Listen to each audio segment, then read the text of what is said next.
Welcome back to the Founder Ride. Today we have a very special guest, a longtime friend of mine, Jason Carpenter, the Bug Man, another name for him.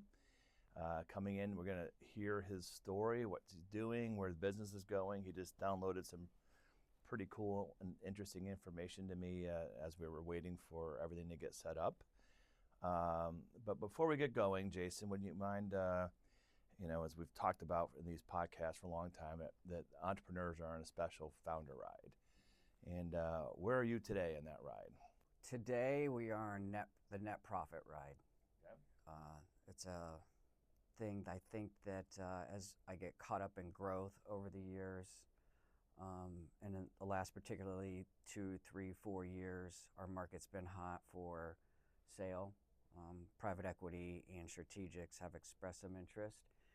And so I've been on this growth mode today, and the growth is fine, but the net profit's where all the action's at. So the guys that are getting the highest return are the guys that are showing examples of the best EBITDA.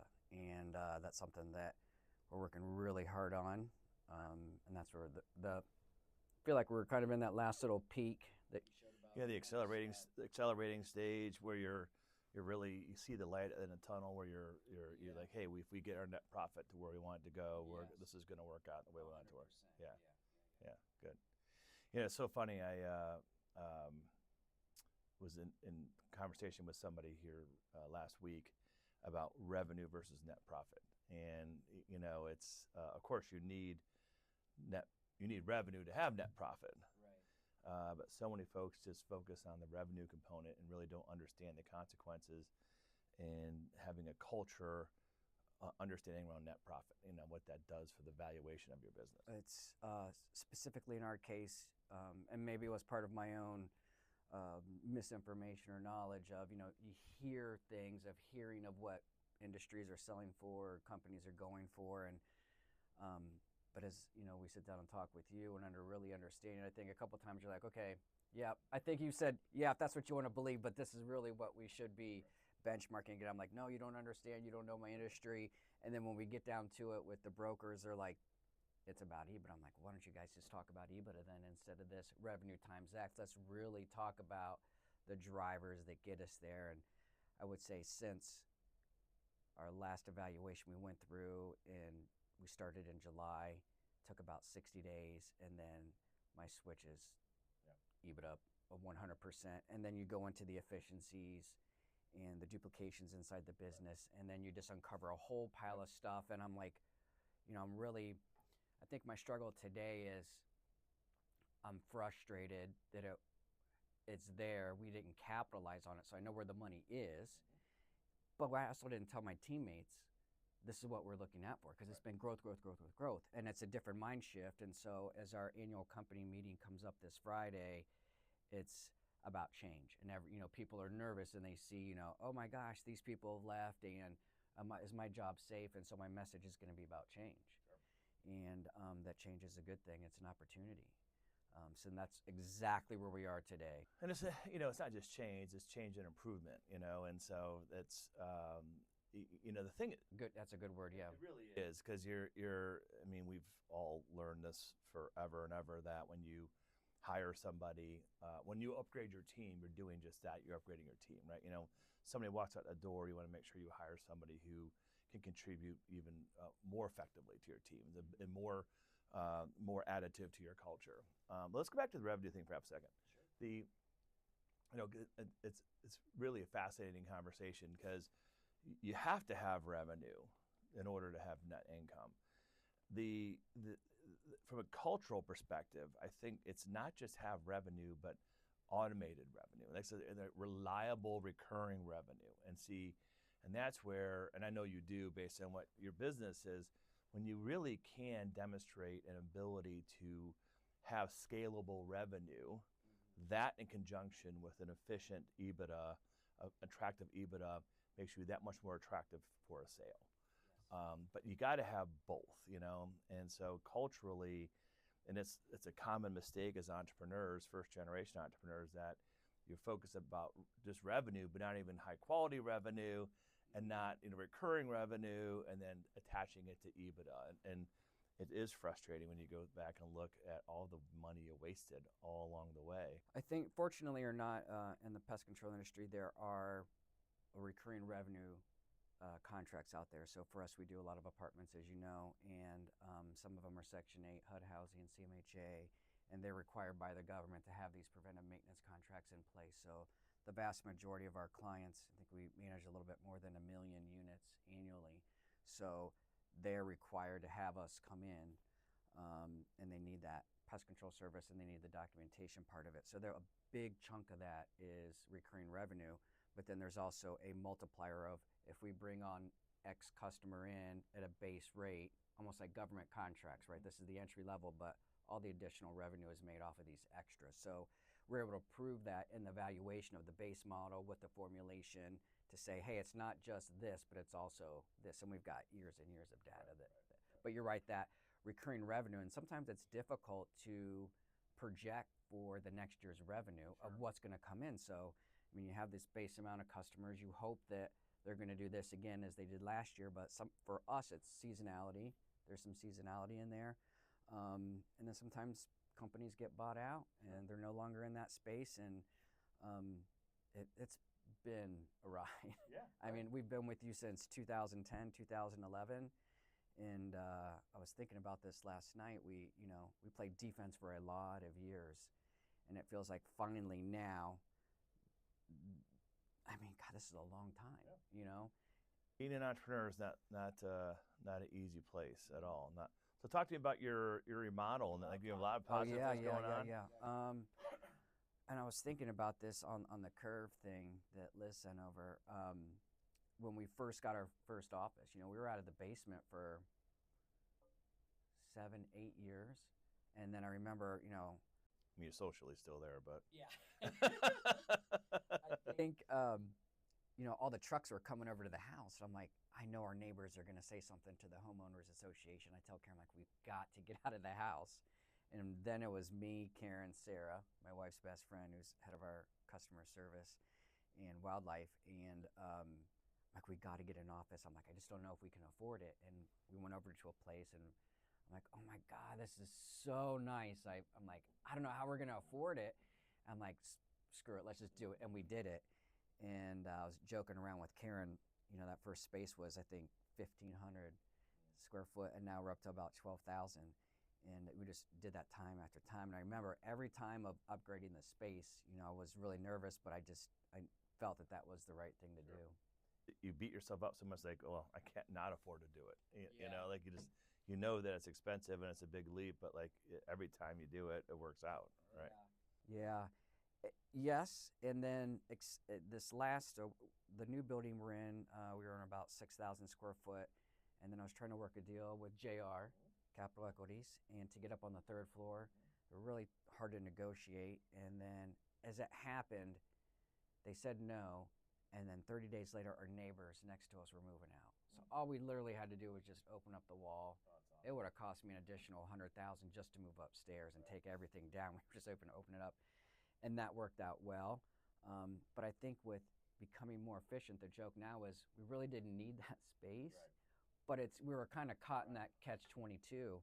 We'll need it eventually. So, but yeah, I'm happy to have that space. It was been on my vision board or dream board for quite some time to have a space that, if I'm going to ask our employees to deliver an exceptional experience, I need to show them or share with them what that feels like. And so I just personally have a big, whatever the saying is, of I can't ask you to do something unless I can show you or allow you to feel that. Right. So aside from me being on your vision board, what else is on your vision board? Well, I've just completed one of them. So I got new choppers. New choppers. All right. And that's been on my board for 10 years. When I put it on, I didn't know that a dentist was going to be in my form. And so now I have a dentist that's in my form. I'm like, well, that's just aligning. So growing up, I always had crooked teeth, and I had a stigma about it, real bad self-image about it. And I said, once my kids are out of college and married and everyone else's teeth are done, then I'll do mine. And then I finally got them done. So that was a 2.5 year thing. just Invisalign and surgery, and my teeth are just not great, and it's something I have to deal with. But now I got a whole new set of choppers, so Oh, they're perfect. they're perfect now. What else is on your vision board? The new office Yep. with the new office furniture, the setting. I love our boardroom that we have in there. Doug McIntyre helped us with Cult Marketing, helped us create that. I love the location. It's close to home, centrally located for easy access off of 270 for our vehicles. Kayla graduating from Ohio State. That's been on my, And Kayla's, what's her next job going to be? I went to Columbus School for Girls with your daughter Zoe. That was on my board because I had to pay for that. And then Ohio State. So I've got a picture of the horseshoe, and I've got graduation. First was CSG, then graduation. I mean, that stuff adds up. Sure. So when you ask me why I don't have a bunch of money with you, that's where it's. I was thinking about. I'm like, well, it's there, it's here, it's this, it's that.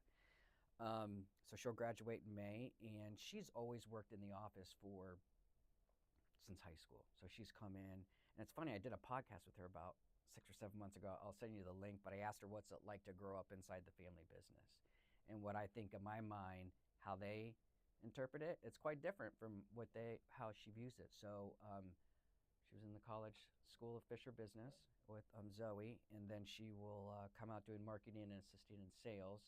And I was sharing with Randy that I'm going to put her in charge of AI. Yeah, that's exact. I want to explore this. So your exact words, she's going to be captain of your AI.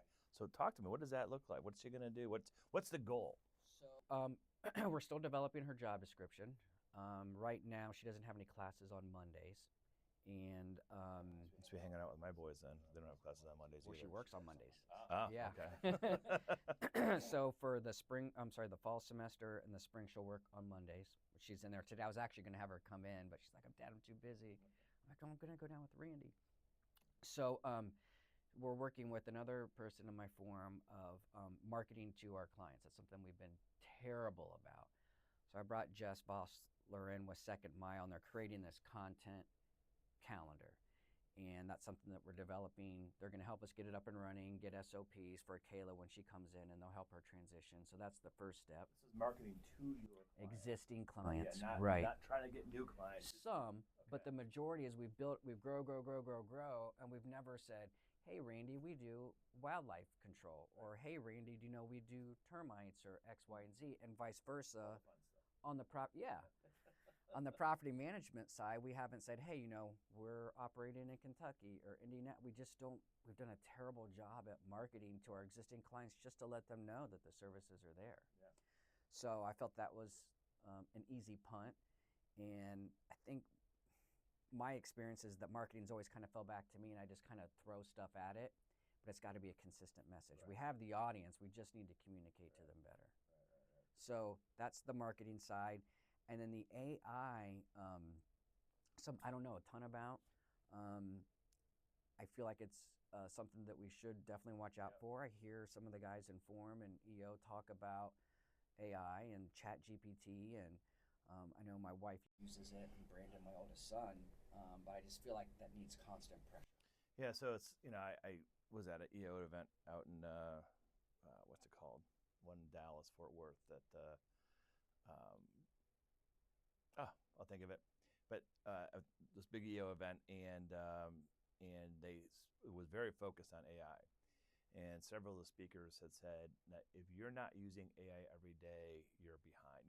You're not behind today. You'll be behind in 8 months. And much like a culture of recurring revenue and a culture of EBITDA and efficiency, I think we have to add this artificial intelligence and technology innovation culture to it as well too. And it is scary. It's a wide open west. Liz just made an avatar of me last week, which I'm too frightened to look at what it looks like yet. But now that's out there. And so it's just something I think that it's going to be woven into the fabric of our businesses and our personal life as well. And I do feel organizationally, from a leadership perspective, cultures have to understand how they can use it, how they can not use it, the danger zones, et cetera, et cetera. And there's no doubt there's going to be messiness from this at some point in time too. The Pest Genius that we've created that helps our buildings managers view their information that we've treated in their units.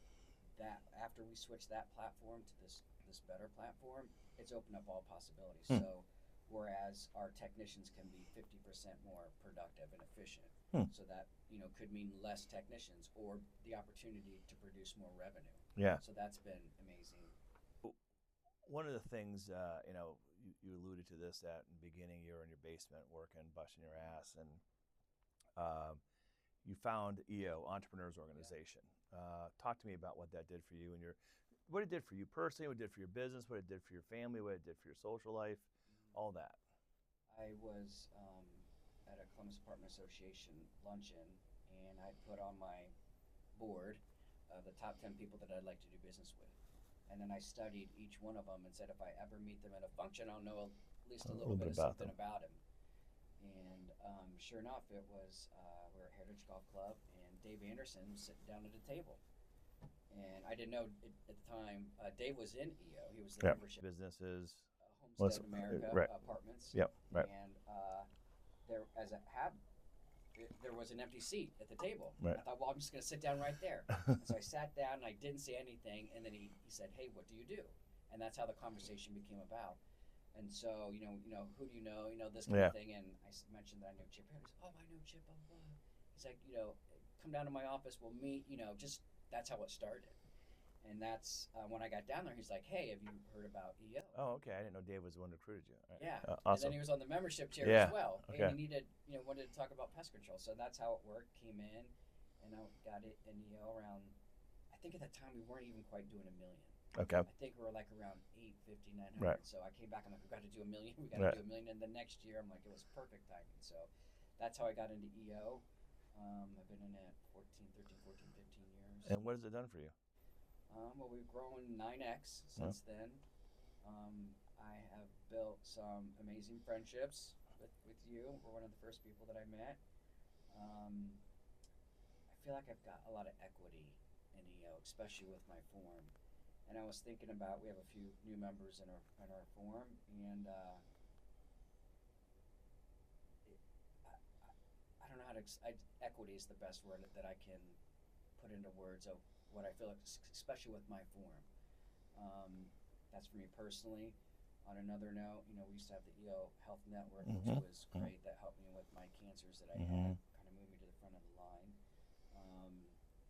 And then the mentorship has been great. I've had some knockdown, drag out, amazing mentors. Steve Klaus, Mark Swepston, great guy. Ben with Wendy's, and George Babiak flipped my life upside down. Right. And matter of fact, I still keep in contact with him. And then in turn, I've been able to do that for other guys coming up, or folks moving up. I've worked with maybe 10, 12 of them. I've got 3 that I'm working with now through the Conway Family Business Center. But when I say those guys, their images just pop up, and I can just say, Steve was about this, this, and that, and George was about this, and that. And that, George Babiak really flipped me around. How so? What was the big? I just came off the first thing of cancer. And I was kind of like half in, kind of half out. I'm kind of like, oh, I think I'm a big shot. And I was working with him. I didn't want to do it. And we sat down for the first meeting like this, and he's like, well, who's running your business? I said, well, my wife is. He goes, well, I want to work with the person that's in charge. I'm like, well, I'm in charge. He's like, you're not in charge. I go back, I'm like, and then he's like, then he started asking me questions that I could not answer. What's your vision like? What's your roles? I'm like, oh shit. And I go back and I'd write, and I was really mad at him at first. He didn't do that to upset me, but he asked me some really basic questions that I couldn't understand. He cared.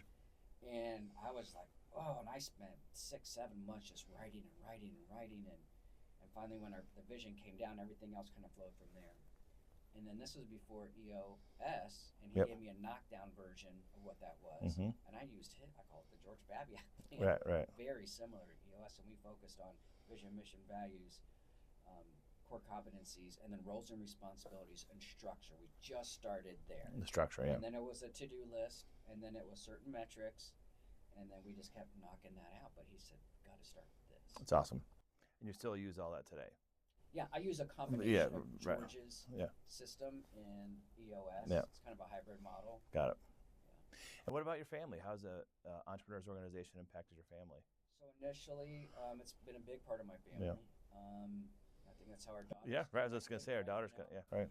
I think that's a big deal. There was a spousal forum at the time when my wife joined, Mm-hmm. and she was in that for quite some time, and she's made some great friendships. The connections, not professionally, but business-wise, some guys at the golf courses that I go. I think it's been, I don't even know if I can put it into words. I can't imagine a life without it. Right. But I guess equity is the word that I keep coming back to. And I had this, someone explained this to me a long time ago. When I first came in, there were all these huge grand slams that I was hitting when I would come out. I'm like, oh my God, I learned this, and oh my God, I learned that. And now I might go 3 or 4 meetings. I'm like, I didn't learn anything. And I go in and I hear another, like a first, a one hit. Right. Yep. I might hear a double, or I might hear a triple. But I gotta wait. The longer I'm in, I gotta wait longer to get other pieces out. But when they do come out, they can be big ones that I can't miss. Yeah, I think I've been in EO since 1999, and was the internet around in 99? we were still on horse and buggies. That's how we got the meetings. AOL? Yeah. Back in the olden times, that my youngest likes to say. The thing that I completely agree with you, that you used to get these, every meeting was monumental, and now it's there's an element of socialness to it, and I got to figure out equity. I understand you're using that word. To me, it's a sense of belonging that I have with EO. Like, I just belong there because people understand what you're going through, and more importantly, somebody else. I've got a form mate going through a really rough time right now in their business, and my heart breaks for them. And I know what they're going through, right? And I feel like we're entering this world right now with technology and innovation and artificial intelligence that EO is going to be a big part of it. Like, I think we're all going to learn a lot together about how to use artificial intelligence, how to be efficient, the balance of technology versus headcount. And you're in a business, obviously, that you have to, you still need people, et cetera, et cetera. But I think we're in the precipice of a big bunch of nuggets that we're going to get from the EO for sure. I also feel like it's my time to contribute back. Sure. And I have a loyalty to my specific form, and so when I stop thinking about me, and I'm like, oh my gosh, I just heard them say something that I could help them just avoid a year or two of catastrophe just in them coming to sit and talk for a while. Right. Yep. There's no question about that. So Jason, when we met 15 years ago now, you were very singular focus on family business, legacy family business, and you've really continued to work on that consistently. And so, where are we now? Yeah. So I'll back up just a touch. I work with my wife. Yeah. Who I met in 8th grade. Yeah. I was on the dive team and she was on the swim team. So. Were you a good diver? I was decent. I was okay. All right. What was your move? Front 2.5 somersault tuck. All right. I can see that. All right. Yeah. That was fun, and my wife was on the swim team, so she was over there, and I heard this girl gap. Like, who's that girl gapping over there? That's how I first met Karen. We met at the Westerville JC swimming pool. All right. Westerville South. All right. And she was a good girl. She went to Worthington Christian, and I was the bad kid from the other side of the track. So, I'd always walk over there, and her dad would never, keep me outside. Right. Keep me out by the pool, or I would go down in the basement and play pool with her brother, just to get a chance to talk with her kids. Right. After high school, she had went on to college, and then I went my way, and she got married, and then I got married, had kids, and then we had both, fast forward a couple years, both moved in. Her previous husband had passed away, and I got divorced, and we moved into a neighborhood, and we're 5 doors down from each other. Pure coincidence. Facebook. That's how it was. Yeah, right. She'd made a post on there, and I made some, we're bantering back and forth, and then I'm like, oh my God, I think we live like 5 doors down. Went to the Franklin County Auditor website. I'm like, oh shit, she's 5 So that's how we. I didn't know that. Yeah. And so that's how we reconnected. And Kayla had just started first grade, and she wasn't working. And she's like, "Would you like some help with your bug business?" Yeah, I'm like, yeah. And so I would go out and work in the day, and she would come out, and I knew. I came home one time, and I specifically remember she was sitting in the circular rug, and she had all the invoices set around like a dial on a clock. She's like, January, February. And she's like, do you know you have like $100,000 in receivables that you haven't? I'm like, I'll get to it later. She's like, I'll get to it now. And she's like, that's money there. Yeah. And so I was just so busy, I would go and work during the day by myself. And I'm like, when it slows down, I'll collect. And people would give me credit cards. I just wouldn't run their credit cards because I was so damn busy Right. just killing the bugs. So that's how it started, Right. just me and Karen. And by that time, I'd had a couple of employees. And from there, we grew. I mean, she started off answering the phones, and now she's Chief Operations Officer for 80 employees. Right. So we have me, my wife, who's really the heart and soul of the business, Yep. the culture. And then we have my oldest son, Brandon, who's our Vice President of Operations. So after high school, he came in, started at the bottom, worked his way up. He's been there. He's been there, I think, 12 years. He hasn't stayed. It's a long time. Yeah. Yeah, and now he's got 50-some people, 55 people that report to him. All right. So that's a big responsibility. Our middle son came in and worked for a while. Unfortunately, that didn't quite work out. That's tough. It's sort of a family business. Yep. And then now we have Kayla, right. coming in. So it'll be me, myself, my oldest son, Brandon, and then Kayla. And then they have a really good dynamic between Brandon and Kayla. So that's where the business is at today. The goal is always to succeed it to the next generation. I was talking to you quite a bit about that. What's changed recently in the last couple of years is valuations of businesses. Yep. Has really changed, something that I did not anticipate when I first said family legacy. And so that changes the picture, the amount of valuation that's put on the business. Is it for me to extract as much money as I can out of the business to then give to you? Or, if that's the case, then I couldn't, because the price is too much, and I couldn't saddle them with that debt going forward. So that's a conversation, but we're having that open with the kids. I'd like to be in a position, I think we've got 8 years left on our 10-year plan, to be at a certain number with you, certain number with the business, and certain valuation, and that will give me options. Yep. So that's kind of where we're at right now. And I feel like if we get it to the certain revenue with a certain profit, that anything from here on out, like my lifestyle that I live today, is more than I could ever dream of. Right. Like, if I don't make another nickel moving forward, dude, cash me out. Like, Right. I've had fun. I golf every day. We take trips. We have this and this and that. And I mean, I grew up on food stamps. Right. And Now you got new choppers now. Yeah, I mean, this is great. Right.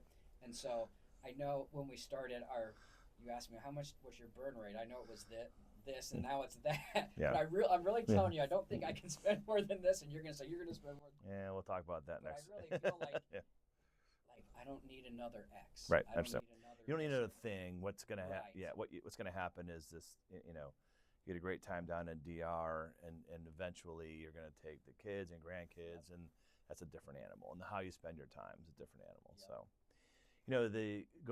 going back to the business, it is. I have clients who start going through the sale process, because that's it's a bear. It's really not enjoyable. It's not. Well, you've flirted with it already. Yeah. I do find that when you go through the process, as long as you keep your eye on the ball with the business, you do learn a lot about your business in the eyes of others at a pretty intimate level, that whether you sell or not, it's irrelevant. But rather you got some pretty direct feedback, and we just had two people go through real candid feedback. And we had two people go through the process, and both, they had, by every American standard, they were offered a lot of money, but not enough for what they wanted. And they both went back to say, no, we're going to try this again in a year or two and really work on getting the business right. You do have to be ready for it, though, because it's a brutal process. I am grateful for the exercise that I went through. Right. Yep. And to hear someone say, hey, look, you got a net profit issue. Mm-hmm. You're spending too much on X. If you want to get to this number, you're going to need to improve that number. Right. And so now I understand what they're looking for. And as we're sitting in our Monday morning meetings with my executive team, I take, in my mind, I vision a private equity guy just sitting down at the end of the table. I'm like, what would they do if they came in here today? And Sure. What would they change? Right. Or I take the CEO of Terminex and I sit him right down at the end of the table. I'm like, he's going to cut this, and that. And he's going to change this, and that tomorrow. Right. And so I think for me, and this is the part that I don't like about my job, is the now. Yep. The sense of Right. urgency, Yep. and it's right now, and you guys can't do it fast enough, and that's my own fault. Yeah. But it's the driving Right. of that engine. Right. And I don't think, for me, that's a driver. Yeah. And I don't like when I become that person, but it's a necessary for the business. And I really balance. I have to really be cautious. I think you know Chip Hillary, my Sure. buddy. Yeah. They sold West Campus Mm-hmm. and ESOP back to the employees, and I asked him if he would come on board, and he's been a lifesaver. Good. We call him Chief Strategy Officer, but he's the clusterfuck fixer. Right, That's really right. what his title Right. is. Right. And he sits in all the meetings with me, and when he gives me brutal feedback, which Right. I can't put a value on him because he's Right. been awesome for Good. me. And he's a mediator for me and my wife, and he's a coach for Brandon and Caitlin. That's awesome. So it's a great fit. He's a good dude. Shout out to Chip Hillary. Yeah. I've known since 7th grade. What was his? He was an all-time leading passer at Kansas. Jayhawks. Kansas, yeah, right. And then he went to play for the 49, the Chiefs. And that was the year that Montana got drafted too. That's right. The Chiefs. He's like, I think, you're back, Montana, young. And then it was Chip. He's like, I think that was your order. He's like, oh, fuck it, I'm out. And then he went to work for Worthington Industries. Right. And then his mom had a Printing business. I remember that. Yep. That's how they kind of got started into that. But Chip's a longtime Westerville guy. He's down in Florida over the winter. They got a beautiful home down there. It's awesome. He works remote for us. And matter of fact, I'm going to pick him up from the airport today. Good. So we've had he's one of my closest friends. But the value that he brings, because he can also be an ear for Karen as well. Sure. And that just buffer, when we're having that tense argument, I can be like, Chip. And he can just be like, okay. And when I hear it from him, I'm like, okay. Yeah. Chip said it. Yeah. Right. The change management piece, I want to talk about that for half a second, because I'm glad to hear you're using that lens of what would the CEO say or this PE person say. I like that a lot. I do think there's value in that journey, though. I think there's value in, I won't say taking your time to make the changes, but rather really be thoughtful in the changes, because you learn as you go in the change process versus like a complete 180. Yeah. It's because no matter what, when you really start getting into the math, your 2024 is baked in the cake. It's over. It happened. You can't do anything about it, right? You can impact 2025 still. Yes. You can really impact 2026 at this point in time. So that's, if you have 3 years of improvement, that's what these guys want to see. They want to see 3 years of consistent revenue improvement. Yes. And so it isn't a race necessarily to get it all done. Because you want to get done right. And they really want to see that improvement as you go along.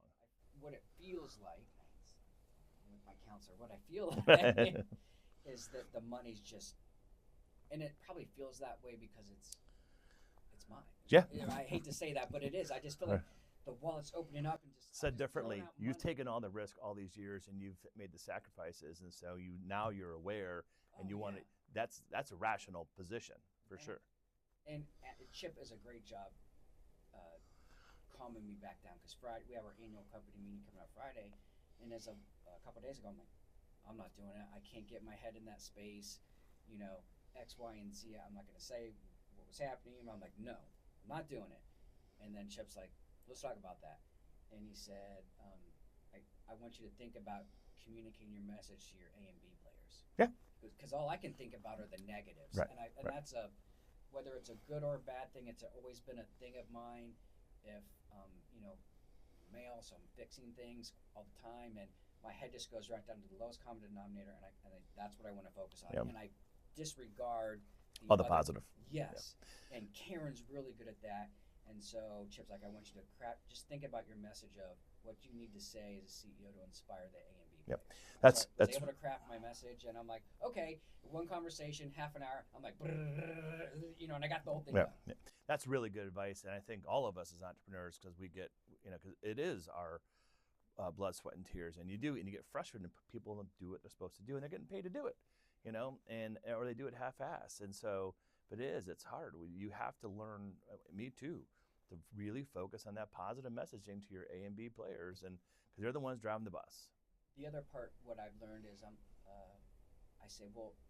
say what you just said, and then I think, well, God, did I even provide them the tools to do that? Yeah. And so that's a big thing for us in 2025 is not clear expectations, roles, responsibility, and metrics. This scorecard you're going to know, but then I need to give you the tools or the resources to help you for your people in your silo. That's a big thing. It's a big deal. Yep. Because I keep saying, what did I do to help them with that situation?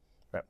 And it's a common problem for our size businesses. I mean, we're in the strike zone. Like that's a whole different level of maturity in a business where you have the resources to train, the tools, the awareness, the authority to make these changes, you know, and it's a big deal. Also, substantially drives value when you get really good at that, because the buyer's going to see that. And the other lens I look at it from is if Randy Gerber's coming in and you helped me with this a long time ago, you kept saying, what am I buying? What am I buying? And I'm like, this is a complete, the point where I want to get at is this is a complete package of how do you answer the phones? How do you do scheduling? How do you kill a cockroach? How do you do your KPIs? How do you run your meetings?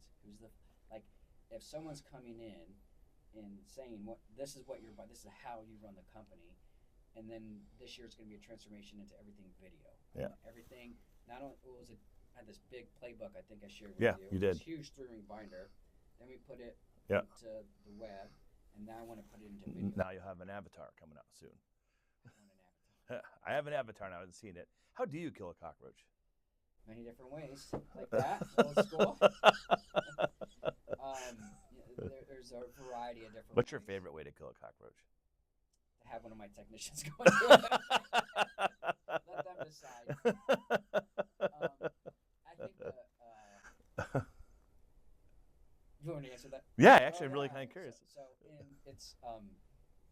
in the apartments, obviously, there's some of the ones that we go into are not very fun. So it depends on the level of infestation. So I mean, the traditional way is what you guys would think. If you have a sprayer, this canister, and you're spraying with a liquid.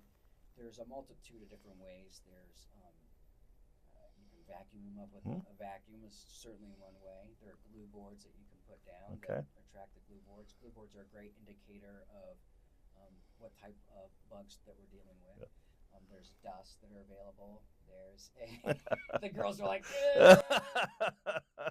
there's a popular one are the baiting gels. They look like a little bit of a caulking tube, and you inject a pea size of bait placement. You put it where they actually feed on it. That's a great one. There's some IGRs, which is a growth regulator.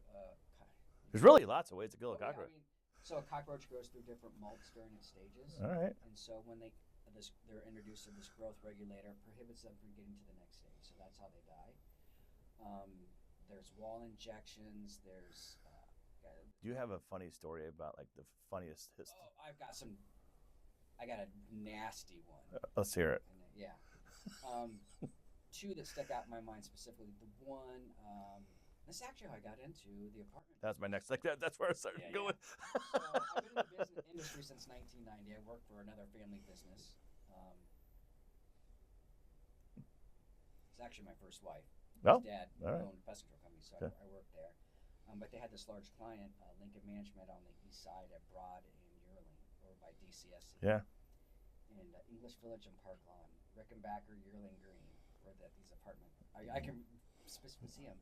And my job was to go there every Tuesday and Friday, and then any other in-between service calls. But this is back when we had walkie-talkies, we had quarters in our pocket to make calls. From, right. We didn't have cell phone, no internet. Faxes right. And each of these properties had like a notepad with notes on it. And I remember this is where I got the idea from the software. I didn't know it back then, but I was handwriting everything. Handwrite this. I'm like, oh, this is a lot of double duplication. So that always bugged me, right? Put that in the back of my mind. So then, worst case scenario, cockroach will go in. When units become vacant, we have to go in and inspect them because they don't want to rent to a new person. We went in. This was hoarding before hoarding was even an issue. Okay. It was stacked from the floor to the ceiling. And you walked in just the outside of the door, and there must have been 1,000 roaches just came down straight to the initial. So nobody would go in. The health department wouldn't go in. And what I felt sorry for, it was a twin single. I felt bad for the other people Yeah. that lived on the other side Right. of this. Right. They're the ones that are complaining. So we go in, flies, fleas, ticks, maggots, mice, rats, roaches, whatever. What you can imagine was in there. We had to take the insulation out of the attic.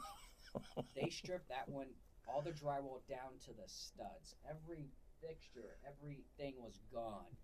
And we had a big dumpster outside. And so we had one guy, I'm like, this is illegal. I'm like, lit it on fire. Fire up the power sprayer. And I'm like spraying the sucker down. So we had one guy in there spraying, one guy fogging, one guy spraying the dumpster. I'm like, this is just bad. That's it was bad. So that was bad. For an emotional case, years later, another customer, we went in, same type situation. I went in, it was just badly. It wasn't as badly as cluttered. And this is sad. This is the mental health part of some of the places that we work in, and that I experienced. This was myself, and I walked in, and the guy, he was a Vietnam vet, and he had some mental issues. So he was had these pajamas I call like a onesie, Sure. Zipped up. I wear one occasionally. And this is really, I'm sorry, I'm just gonna say this. So the zipper was kind of half down. I noticed the zipper was black. I'm like, why is that zipper black? Because it should be white. There was bed bugs living inside this man's onesie. Oh, Jesus.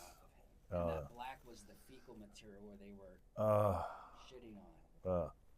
That guy was laying on the mattress that was infested with bed bugs. He didn't know anything. Oh, Jesus. What happened to him? So we called, there's a bunch of agencies we called right away. That one was a third floor. We had to take out the window. We put a trash chute, so we just wanted to get the stuff straight out because we didn't want to drag it down through the halls. We moved everybody out of that whole building, got into a hotel, and that was my first real insight to like the human element of what you guys do is so big. Well, the protecting property. Right. Yeah. And think about you as the owner. You own that. What did you do to deserve to do that? Right. And you're like, how are you gotta pay for it, right? Now, it's just, we can talk about that for hours, but disgusting. So yeah, I just never really. I mean, of course, that all makes sense, and it's part of what you do, but that's a really big part of the safety for people and health and safety. Yeah, right. I mean, and there's a standardization that. Especially if you're accepting funds from government vouchers for public housing, you have to abide by certain criteria. And the highest criteria in inspection is pest control. They do it exterior versus interior, and pest control is rated very highly. So they rely on our documentation. Yeah. So, hence the software.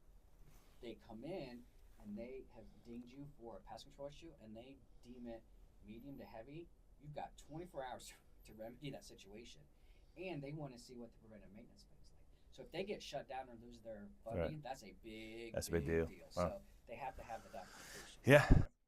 So Jason, if you've been at it for a really long time, and I really appreciate you being here. It's awesome, and as long as I've known you, I still learn new things. That I didn't know. And but if you had to think of like one theme or one big piece of advice or some mindset or something, what would you want to leave entrepreneurs with as a thought? And that question or the answer to that question changes for me at different parts of the time. So where I'm at today, it is know every dollar that is going out the door. And so we had talked about making Kayla the captain of AI. Karen is the captain of the American Express. And we need to know everything that is being paid for and what those terms are. And this comes back to grow. We've just spent all the time on growing. Right. And we have not paid attention to these a big thing in our office is Microsoft licenses. Sure. Right. We had 85.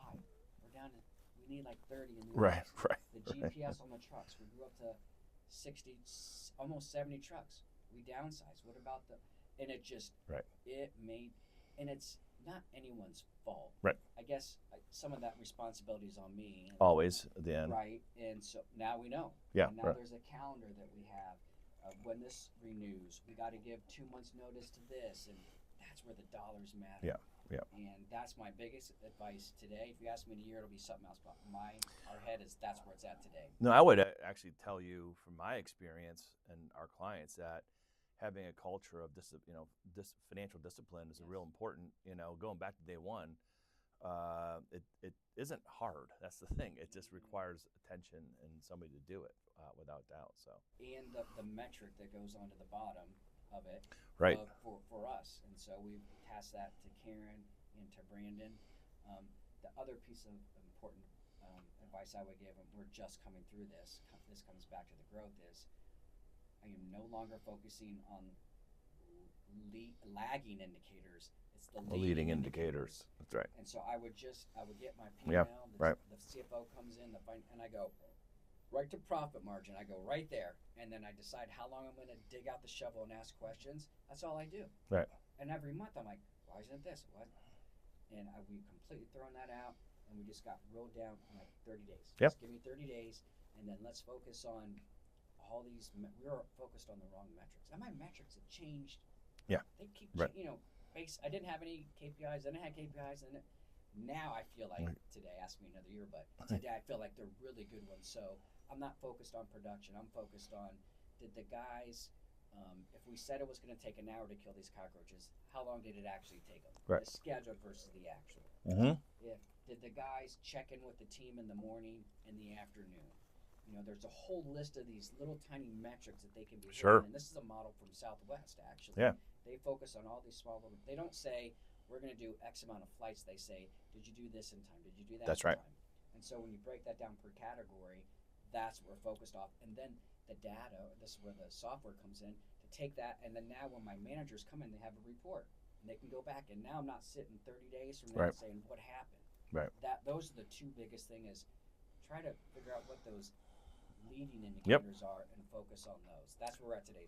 Leading indicators and knowing where every dollar is. I love it. Music to my ears, and also really difficult skill set to develop because so many people are focused on the lagging, but if you can get your arms around leading indicators, that's really big. And this time next year, I hope the company will show you the data that we found. And then what interests me even more is how to have those conversations when the managers have a technician that's not performing well. How can I give them the tools to say, hey, I noticed that you weren't doing your job in this. What tools can I help him to help coach him through? Or if not, you got to go. Right. I hope they'd want to stay, but that's my big rock for 2025. Awesome. Well, thanks again. Good luck in your big company meeting on Friday. Have fun with Chip. You're not playing golf today, are you? No, I'm heading to Cabo Saturday. I'll play golf down there, and then I'm going to Naples for retreat. Got it. And then down to Puerto Rico to visit the broker. Good. Good. He's in YPO. Oh, good. Down there in Puerto Rico. Good. All right. Thank you.